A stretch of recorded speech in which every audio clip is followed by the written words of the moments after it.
NKRI jadi sultan. Borong jet Rafale dan F-15, Prancis juluki Indonesia Raja Minyak Sawit Asia.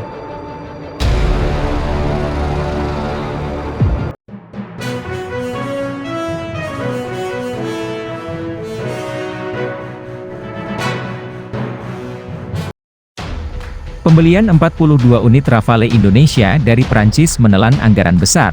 Setidaknya Indonesia harus merogoh kocek sedalam 116 triliun rupiah lebih untuk mendapatkan Rafale. Apalagi Indonesia membeli Rafale paket komplit, sesuatu hal yang terjadi karena selama ini pembelian alutsista Indonesia terkesan kentengan. Satu persatu mulai dari alutsistanya lalu senjata menyusul kemudian, tapi kontrak Rafale berbeda. Indonesia benar-benar membeli paket komplit di mana pangkalan udara milik negeri ini akan mendapat dukungan logistik dari Dassault Aviation. Akuisisi Rafale untuk Tentara Nasional Indonesia Angkatan Udara mencakup solusi Turki lengkap, dengan paket komprehensif yang mencakup pelatihan awak pesawat, dukungan logistik untuk beberapa pangkalan udara Indonesia, dan pusat pelatihan dengan 2 simulator misi penuh, ujar Dassault-Aviation.com. Dassault Aviation juga memastikan Indonesia bisa memperoleh keuntungan dari kontrak ini. Industri Indonesia akan mendapatkan keuntungan dari pengembalian industri yang substansial. Tidak hanya di sektor penerbangan, tetapi juga di semua bidang kerja sama utama lainnya yang berkaitan dengan portofolio luas teknologi ganda yang dikuasai oleh Dassault Aviation. Meski demikian media Cina menyaksikan Indonesia bisa membeli Rafale paket komplit. Pembelian puluhan bahkan ratusan pesawat Rafale mahal oleh negara miskin sendiri patut dipertanyakan, terutama mengingat standar harga dan kualitas. Kemudian New Kiki.com juga mempertanyakan kenapa Indonesia memilih membeli Rafale yang mahal, karena jika Indonesia tak sanggup membayar maka ada kemungkinan yang dikirim Rafale bekas. Lantas mengapa Indonesia memilih membeli jet tempur seperti itu? Indonesia bukan negara kaya.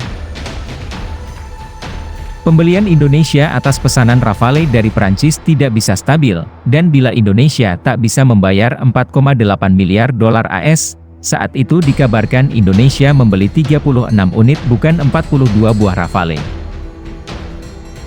Sangat mungkin pesanan ini akan berakhir dengan barang bekas seperti Rafale yang dijual Prancis ke Yunani, untuk mengurangi harga dan mungkin juga perlu menerima perdagangan barter.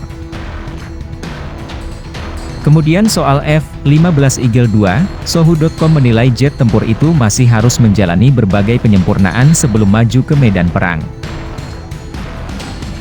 Dalam siaran pers bahwa pada Oktober 2021 menunjukkan bahwa F-15X masih membutuhkan lebih banyak pengembangan, tetapi pesawat tempur mampu mengambil peran supremasi udaranya. Ada informasi lain pula bahwa USAF tak berminat dengan F-15 Eagle II, USAF lebih memilih berinvestasi di F-35 ketimbang melanjutkan program F-15 Eagle II. Memang, Sekretaris Angkatan Udara Heather Wilson pada bulan September menyatakan bahwa Angkatan Udara tidak tertarik untuk mengambil F-15X generasi keempat. Lebih memilih untuk berinvestasi dalam memperluas armada F-35 Joint Strike Fighters generasi kelima. Namun itu cuma anggapan di mana F-15 Eagle II sudah dikirim ke jajaran inventory USAF. Selain hal di atas, masalah lain yang harus dihadapi Indonesia ialah menyediakan anggaran untuk membiayai program pertahanannya. AS menyebut bila Indonesia kebingungan mencari pinjaman luar negeri untuk membiayai pembelian Rafale dan program pertahanan lainnya. Kontrak yang mengatur pengiriman 36 badan pesawat ke Angkatan Udara Indonesia, belum aktif karena kurangnya kejelasan pendanaan. Janes juga memahami bahwa Indonesia sedang dalam proses mencari pemberi pinjaman asing untuk mendanai program ini. Untung uang untuk membeli Su-35 bisa dialihkan guna membantu membayar akuisisi Rafale.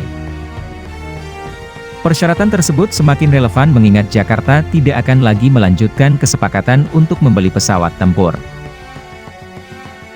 Namun laporan Asia Nikkei pada 14 Februari 2022 menjawab hal ini, diketahui bila Indonesia bakal mendapat pinjaman luar negeri dari negara Timur Tengah. Berbagai sumber mengatakan Jakarta memiliki komitmen dari UEA untuk menyediakan sebagian besar pembiayaan untuk program senilai US 25 miliar. Yang dibangun berdasarkan Rencana Induk Minimum Essential Force, MEF, yang dirancang di bawah pemerintahan Presiden Susilo Bambang Yudhoyono.